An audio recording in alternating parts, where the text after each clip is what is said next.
هنرمن لره حفیظ الله کاموالي مه د کامي یم خو اوس فعلا په ایران کې مې پاچا صاحب په لومړني قدم کې خو ستا د خدمتونو قدرداني کوم، خدای دې خوشحاله او کامیاب دغه کومه مبارزه چې دې په لاره اچولې ده، بس دعا درته کوو ورور او موږ دې کشران او همکاران یو. ډېره زیاته مننه کوم، واقعیت دی چې د افغانستان بیا د کامي نوم دې هلته ښایسته کړی دی. ډېره مننه کوم پاچا صاحب. مننه، الله دې عزت وکړه. بس موږ خو داسې دی چې موږ دپاره ټول وطن یو رقم ته دی، خو د صفت په حساب باندې نه وي او دغه 20 کاله زموږ هغه د کامي ولسوالۍ دغه معلوم دی. الحمدلله خلک وایي پخواني حکومت خدمت نه دی کړی، نو پیر په کامي کې 15-14 لیسې جوړې کړي صرف په کامه کې که نه. دا خلک وایي چې اشرف غني صاحب په وخت خدمت نه دی شوی، صرف 15-14 لیسې زما په یو ولسوالۍ کې جوړې شوي او د کامي هر یو کورنۍ چې د تعلیم کړی دی تقریبا هر یو کورنۍ. نو خبره دا ده چې دا بعد کامي دغه زیات کوم ټول یو رقم ته دي. ښه ایران کې مسافري ښه روانه ده انشاءالله.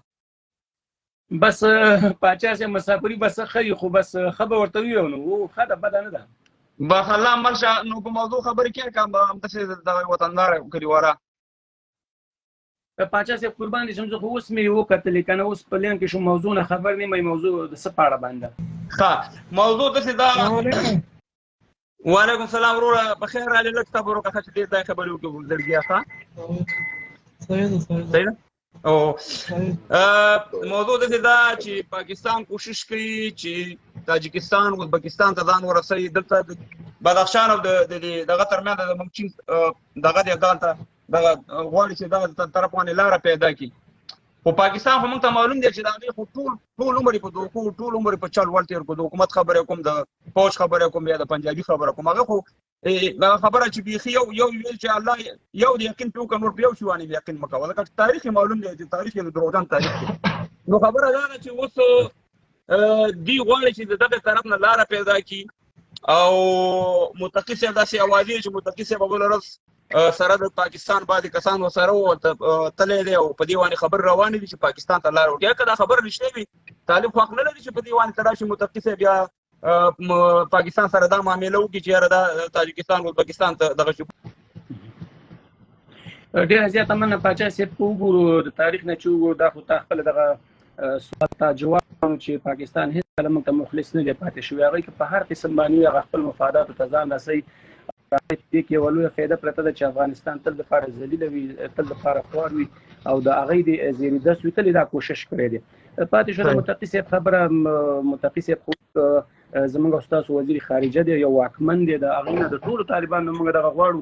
دوی هم افغانان دي، د افغانانو د افغانیت تمثیل کوي، بیا افغانان دي، هغه افغاني وینه پکې د افغاني جذبه به پکې وي. زموږ ته غوښتنه دا ده چې مطلب دغسې د خودسره کړنو دوی د مخه ونیسي. لکه اوس دا تاسو خبره وکړل لکه سره کوم چې د هغې سفیر چې دی خودسري عملیات دغه کارونه کوي. لکه اوس موږ هم خبرېږو دلته چې دوی ځي سفارتونو ته ځي په خپل سر باندې کارونه کوي. باید زموږ طالبان دونه هغوی د دې مخنیوی وکړي، ورته ووایي چې هغه خپل حد او حدود دوی وپېژني، ځکه دا پاکستان نه دی، دا افغانستان دی.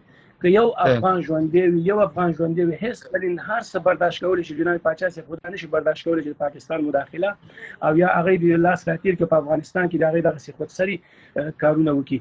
پاتې شو هغه د سکرو خبره او د پولي خبره. هغه لکه مخکې شهباز شریف چې کړې وه، شهباز شریف ویلي چې موږ ته به 2 میلیارده ډالره د کال د دې فایده راځي. نو زموږ هم د خپل حکومت نه دغه شته چارواکو نه غوښتنه ده چې تاسو د دې چې هغوی 2 میلیارده فایده کوي، زموږ په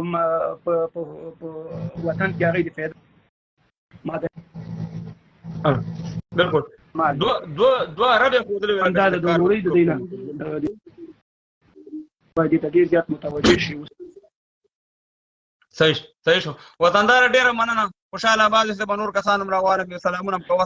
موږ ستاسو مشران یو، موږ یوه غوښتنه درنه کوو چې د دغسې کارونه باید تاسو مسؤل شئ، اجازه ورته ورنه کړئ، ځکه چې هغوی د غواړي ده دوی سره دغلته که تاسو فکر وکړئ پاچا صاحب د دوی د حکومت یو سوال لاندې راځي، ځکه چې خلک بیا داسې فکر کوي چې ولا دلته پاکستان د طالبان چې د پاکستان خلک دي یا د پاکستان خدای نخواسته لاسپوڅي دي یا د پاکستان پر ولکې مخې ته بیایي. خو زه په دې باندې یقیني یم چې هېڅ کله داسې نه ده او نه موږ دغه یقین کوو نه دغه ګمان کوو.